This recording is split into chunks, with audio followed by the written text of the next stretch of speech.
I have been catching up on a lot of cartoons lately, and one of my favorites hands down is The Owl House. While I finished up the first season in a hurry, I left myself craving more animated stories, and while I almost chose to go with She-Ra, I doubled down on Kipo and The Age of the Wonder Beasts instead. Don't worry, I plan to watch She-Ra, but for now, we're going to focus on these two worlds of wonder. I'll only be covering season 1 of both shows, mainly because there's only one season of Owl House, and I haven't finished Kipo yet. I'm currently on season 2, but I plan to finish it very soon. Any and all developments past season 1 I do not know of as of this moment of recording. If you have not finished the first seasons of these shows, I recommend to pause and save this video for later. I'm sure I'll have to make a follow-up video, if inspired to do so, once I'm further along in the Kipo series, and if Owl House comes out of hiatus anytime soon. But enough of spoiler warnings and disclaimers, let's get to it. I wanted to jump in and mainly focus on what's been making these two fandoms stand out online to me as a fan artist in my free time, just as Steven Universe made a clear effort to include potential and actual homosexual relationships, the Owl House and Kipo both do so as well. While it isn't the main focus of their stories, it does play a decent role with how characters react to one another and develop their relationships, may it be romantic or platonic. So at this point, if you know these shows, it's pretty obvious I'll be focusing on the popular ship Amity Blight with Luce Noceda and the pair of Benson Meckler with Troy Sandoval. Before I get into it all, I'd like to take a moment for those who may not know these characters to explain a little bit of background as to who they are and the developments made throughout the first seasons of their shows. I'll try to be quick, so forgive me if I skip over any events that could have been mentioned, but for now I'm just going to explain what makes these characters tick for me during my viewing experience. I want to start with this girl. You've seen her face everywhere online, I'm sure. She's silly, dresses like her favorite book character, and is all around an optimistic, joyful being. Her name is Luce Noceda, and she is a human from Earth who grew up being that weird, dorky kid in class, and due to her outlandish, yet childishly playful antics, she finds herself in trouble, not just fitting in with her peers, but also getting in trouble with principals and even her own mother for not acting quote-unquote normal. After an incident at school, Luce's mother decided it was best to send her daughter to a camp to basically make her conform with society's picture of a star citizen, such as paying taxes and learning all that boring adult stuff that I still struggle with this day as a 22-year-old who spends hours making shit videos of children's shows. Anyway, she throws away her favorite book, only to have an owl who was named Albert, we learn later on, steal it from the bin and run into the wooded area behind the Noceda home. Luce changes her mind before she notices Albert had taken the book, but when she went to get it out of the trash, it was already gone. She sees Albert with the bag that we, the viewer, presume the book is in, and chases him into an old shack. She discovers the door she had run through was actually a portal dropped by a witch named Edelyn Clawthorne, or just Eda for short. Eda gathers human things to sell back to the residents of her realm, the Boiling Isles. The Boiling Isles is a world full of demons and beasts, witches and wizards. It's everything we humans see as fantasy, and needless to say, this draws Luce in. After a chase scene and helping Ida's roommate, King, get his crown back, the trio forms a bond, and Ida lets the humans stay in her home to learn magic, and help with the sales of human items, while Luce gets to avoid camp, keeping her mother oblivious to it all, as she thinks her daughter is at the quote-unquote normal camp the whole time.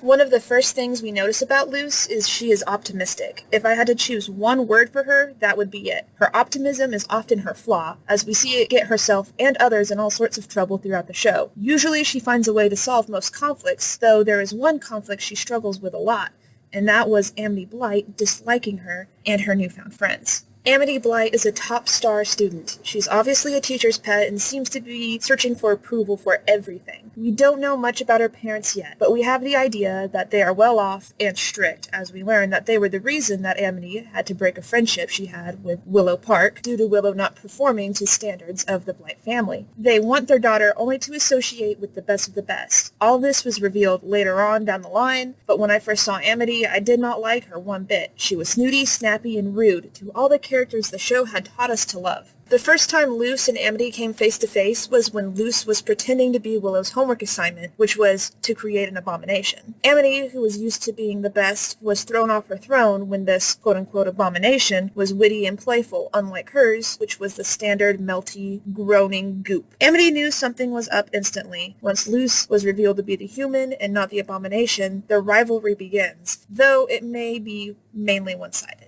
This pattern of Luce unintentionally embarrassing Amity is a common theme between the two for most of the show. There was the time the two met at the Witches' Convention. Luce was friendly, but Amity, still sour about past events, started talking smack and insulted King, causing Luce to grow defensive of her friend. Following the lead of her favorite fictional book character, Luce challenges Amity to a witches' duel, unaware of what that was in this realm. This turns out to be a huge problem as Amity accepts the offer and casts a spell to bind the terms they agreed on. The terms being, if Luce won, Amity would have to apologize to her friend, and if Amity won, Luce would have to give up learning magic. Once in the arena, it's painfully obvious both Luce and Amity were cheating. Ida had put traps down so that Luce could fake casting spells, while Amity's mentor, Lilith, had put a glyph on her student's neck, unknown to her, to increase the power of her spells. Luce tried to call a stop to the battle as she didn't want to cheat, but when King falls on a spike trap, proving that the spells were set up, Lilith was the one who ended the duel. While Amity was taking her leave, Ida saw the glyph and exposed to the crowd that she had been in the wrong. While Lilith and Ida go at it for their hoaxes, Amity flees the scene, to which Luce follows. Here we get a rare glimpse into Amity's character. She's upset and hiding in a corner. When Luce walks up, she explodes and overshares her emotions and frustrations with the human, going on about how she had embarrassed her in front of her future, how it's frustrating that her whole life she had been working to be this perfect being, and Luce shows up and derails it all. Luce is apologetic, and even when yelled at to say she's not a witch, she does so without hesitation. This seemingly takes Amity aback, and in the moment she frees Luce from the binding spell and walks away, still upset, but at least reserved. The next time Luce found herself dealing with Amity was when she found the witch reading to kids at the local library. Driven by the same character in her favorite book, her name is Azora by the way, she becomes determined to befriend Amity. To say the least, Amity isn't pleased with Luce being there, and makes her snarky remarks, prompting Luce to turn and walk away. Amity raises her arm as if to stop her, but she second-guesses this and keeps to herself instead. This is where we are introduced to Amity's twin brother and sister, who are right outside the door, Edric and Amira. They tease their little sister about being a jerk to her friend, but Amity blows it over in her regular huffy fashion, leaving Luce with them.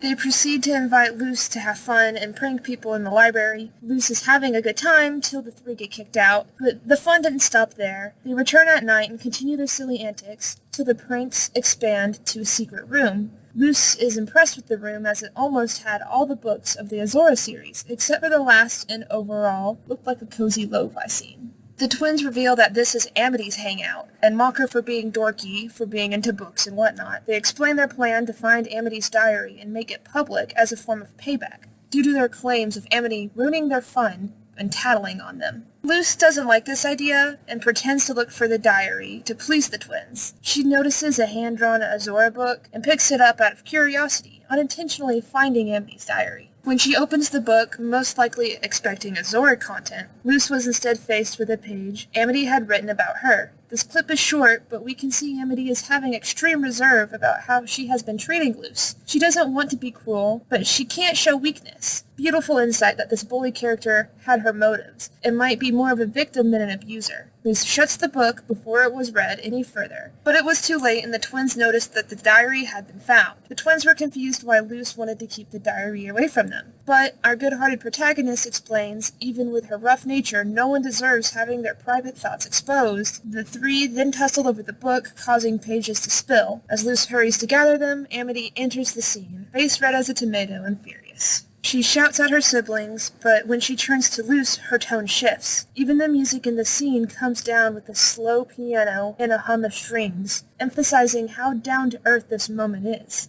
At this point, we would expect Amity to shout at Luce as well, but instead, she takes back her pages and talks, opening up how she really feels about her. She confesses that she's confused, she doesn't understand, and has been trying to understand Luce. But now, being caught in her secret room with her bully-like twins, she comes to the conclusion that Luce, too, is a bully. She turns and runs away, just as she had done in the arena. After declining an invite from the twins to go goblin tipping, Luce goes to talk to Amity. When she stops Amity, the witch becomes more sneaky snappy and further explains her frustration and confusion. But before their conversation could go any further, they were interrupted by a magical book projection. It's a whole thing, just go with it. Amity gets captured, and Luce tries to come to the rescue, but gets herself trapped as well. When they try to make a run for it, Luce is over the top in her silly way. You see Amity's expression soften, and you get her first laugh, I think, out of the whole series that's not snarky. Luce takes notice, and her expression turns to match Amity's, but the situation is short-lived, and the monster catches up. Bada bing, bada boom. Lots of little details later, the monster is fixed. Amity puts him back into the book he's from. We get a clip soon after of the two leaving the building. Luce offers to let Amity borrow her Zora book as an apology of some sort. Amity accepts and says she hasn't been the best, and that she would think about it being her actions. I want to scream about this character development. This episode changed how I viewed Amity Blight. I went from hating her to feeling sorry for her, then to respecting her. She may not have handled the situation well, but she is aware of how she acts, and why she acts that way. She knows it's questionable, and while she has never had to question it before, Luce made her have to stand in front of that mirror, so to speak, and ask if this is what she wanted to be. And by her body language and key lines, it's clear that the answer is no. Here is when it starts getting a little gay. There isn't really any other way to word it. It is what it is. We get a whole episode about how the two are training. Luce is trying to learn a second spell to get into Amity's class by passing exams, while Amity is trying to master a fire spell. This episode shows this time the twins and Ida being captured, and Luce and Amity having to rescue them. I'm going to skip over the details as it's lengthy and not very important to the topic of this video, but this is when the first episode we get to see the iconic duo of Amity blushing at Luce after sheepishly agreeing to an Azura book club with her since they would be in the same class now that Luce had mastered a second spell. And then we have Grom, the nail in the coffin, or the sail of this ship, I should say.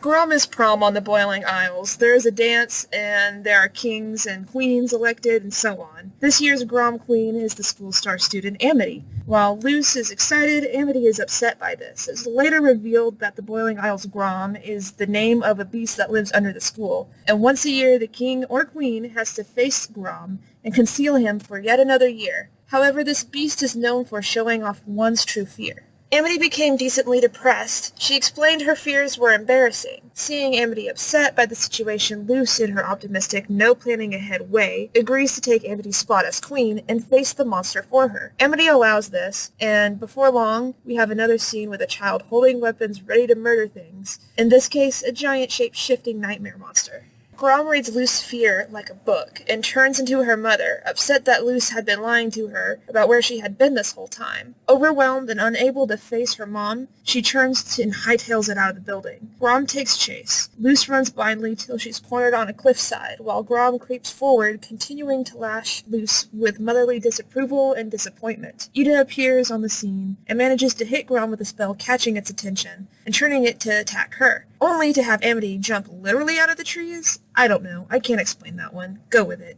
Anyway, she slides in between Grom and Luce to protect her human friend. The monster picks up the young witch, who is apologizing to Luce for not facing her own fears, and reads these fears. Grom shrinks down into a shadowy figure. Amity and the figure stare at one another as it reached into her pocket, and tears up a note, dropping it on the floor, and then leaves. Amity picks up one piece of the torn paper, while Luce picks up the other. It's revealed that Amity's fear was rejection. Feeling sorry for Amity, Luce offers to go with Amity to Grom instead. This motion angers Grom, and it rears up again to fight. We then get this beautifully animated scene of Amity and Luce dancing together as they mix their magic and talent to destroy the monster. In a short clip of Amity's piece of paper she had picked up to show that Luce was who she intended to ask to the dance from the start. Now, I want to hit pause. Okay, now rewind. Grom was Luce when it picked up the paper, and when this fake Luce leaves and is gone forever, Grom is tame. But the second the fear is overcome and Luce does in a way accept Amity's offer, although it be indirect, the monster rises again. I thought that was a neat detail, and I wanted to point it out. Both girls are crowned queen, and it's a happily ever after scene for the most part. There is some reserve to the end of this episode showing both girls in their rooms, deep in thought. Luce probably thinking about her mom, while Amity is probably thinking about her. Now we get to the gay panic chapter of Lumity, and I love gay panic. If you follow me on any social media, you know I love when fluff and chaos mix. It's this beautiful energy filled with warm feelings mixed with, oh god help me. As a dumb romantic, I can relate to it greatly. It's just funny too, gay or straight. There's an episode that is filled with moments like this. Amity has this crush on her friend. She obviously doesn't know what to do about it. Luce is carefree and kinda not really noticing that Amity has the hots for her this whole time. She's just happy to finally befriend her. When asked to join Luce on a sports team, we get the panicked self-banter about being in cute uniforms and sweating together. Ho ho, thought this was a kid's show. Her words, not mine. This is all too much, and she just runs away. Luce thinks nothing of this and just assumes Amity wasn't down to play. In the same episode, we have a moment where Amity is explaining how the selfish, showy ways have harmed her teammates in the past while playing the game. She wasn't proud and was looking at the floor as she explains most of this, only to look up to see Luce right there. Again, this was way too much, and the kid jumps out of her seat and falls to the ground red as ever. She's just always red now. We have another flustered moment when Amity is trying to convince Willow and Gus to help Luce win this match. She goes on calling Luce dumb, but followed up about how she loves that optimistic side of her. She recovers by continuing about how she needs them, finding it sweet and again verbalizing it. This flip was entertaining nonetheless. The episode focuses on the game for a while. We see Willow, Luce, and Amity all working together to beat Amity's old friend. This is important because it's clear at this point Amity has taken a turn, her character has developed, and she is making her own choices to be friends with who she chooses, and not just with who she's told to. In order to win the game, Willow pulls off the same stunt Amity had, explained she had done earlier. While this makes the winning score, none of it really mattered because the opposing team had captured a weird bug thing. I'm pretty sure this is a Harry Potter reference. I don't remember fully though. Surprise, I'm not a big fan of Harry Potter. It wasn't animated, so it didn't hold my interest. I'm shallow like that. Anyway, Amity was hurt on the process, and we got the last scene of her being swooped up by Luce due to being unable to walk, even after rambling nervously that she could. That just about sums up the majority of interactions. The last two episodes, Amity is stuck in bed with a cast, so she is just out of the way while all heck breaks loose. The ups and downs of these characters make me feel like they are real. We have hatred, betrayal, trust, friendship. These characters took a journey together, growing and learning how to interact with one another. All the while, this is just a subplot to the major events happening around them. The writing makes me want to drool. I want to be able to put this kind of complexity into my characters, but I never put enough effort, so whatever. Back to the point. I'm 17 minutes in and I haven't spoken one bit about Kipo yet. Kipo is the main character of the show, and she shares a lot of characteristics with Luce as far as careless optimism goes. I do want to talk about her relationships briefly, but for now I'm going to focus on Benson. Benson is a human from the surface being 200 years in the future after some sort of apocalyptic event that forced majority of humans to take refuge underground. The first time we meet Benson, he puts off this carefree feeling, listening to music and popping open sodas in abandoned trucks. I do like Benson, but as a character, I don't feel like he gets that deep and real as Owl House does. Something my brother noticed, and that I have to agree on, is he's just kind of flawless. And flawless makes up for boring story and character. He's fun, he's got self-confidence, and he's got a best friend right off the bat. The only time I've seen a flaw from Benson was when he was below in the tents with the raccoons, and even then, it was short-lived. What was his flaw? He didn't feel joy out of praise if he didn't earn it. His lesson is that he had to earn praise on his own. I'm honestly disappointed. I wanted more from this character, but that's just about all there is to him, at least as far as the first season goes. We have Troy, who doesn't show up to the last couple episodes. He's a boy from Kipo's home borough, that's about it. He helps Kipo's father to his feet once, and he shows moments of bravery while chaos falls around him, but nothing extremely noticeable. I'm honestly struggling to think of things to say about these characters. Given they didn't have a whole season together, there isn't much to say. But here is where I get bitter, and all you guys are going to go and fill up my comments all angry-like because I dissed your ship. They don't make sense. Let me put it like this. You're helping your lost friend home. You are underground and safe from all the troubles the surface has presented you. These humans who have never seen a surface being are all up in your face, fascinated by your existence. This makes you uncomfortable, so you fall on your butt and stumble away. One of those humans pick up your radio that fell out of your bag, and bada bing, doki doki, ha ha hoo, blushy pink colors, we have a crush. I thought you were weirded out by these guys. But okay, let's go with it. Sure, he might have a pretty face. I get that. But that's all there is to this. It's just there. No build-up, no life to it. Just there because they said so.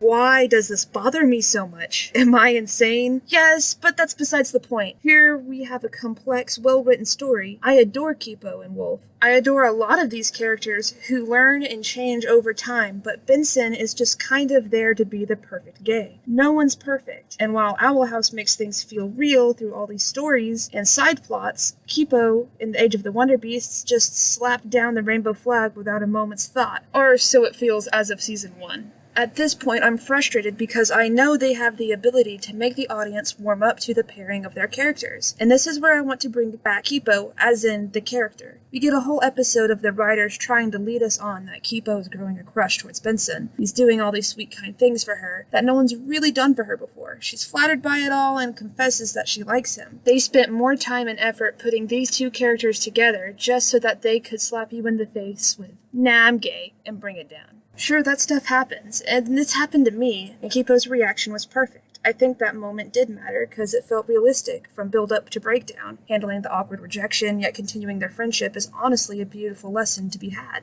But where is the lesson with Benson and Troy? Where is the build-up, the story, the development? I could go on about how I'm disappointed, but I'm being too negative here. The show has so much to offer, from beautiful animation and stunning music. The story's solid enough as far as main plots go, and I always enjoy the episodes I have watched. But after watching The Owl House, I think my expectations might have been held high as far as famous OTPs of the interwebs go. I have seen only a few episodes of Season 2, and I don't really have high hopes of this flat line of a plot getting interesting, other than that it's gay. But we will see. Like I said, I might have to do a follow-up once we get more seasons in on both shows.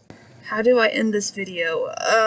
Do I recommend these shows? Absolutely. Both have great stories, great character arcs, and animation that pops out of nowhere. The soundtrack for both shows are whimsical, and I wanted to add this side note that both shows have made me tear up with the music alone. I don't know what's up with this, or if there's a word for it, but the Owl House outro and the Kipo intro both give me this comfortable sadness. It's weird, I know, I don't get it, but if you do, tell me in the comments. I've had this question for a long time. Let's see, what else? Subscribe, like, share, hoo-ha, I'm a YouTuber now, I don't know. I'm just doing this for fun, but it would be neat if I could do more often, and less door dashing. If you like this hunk of junk, and you should check out my art on Instagram, or my chaos I do on TikTok, that's about it. I stayed up all night doing this. See ya.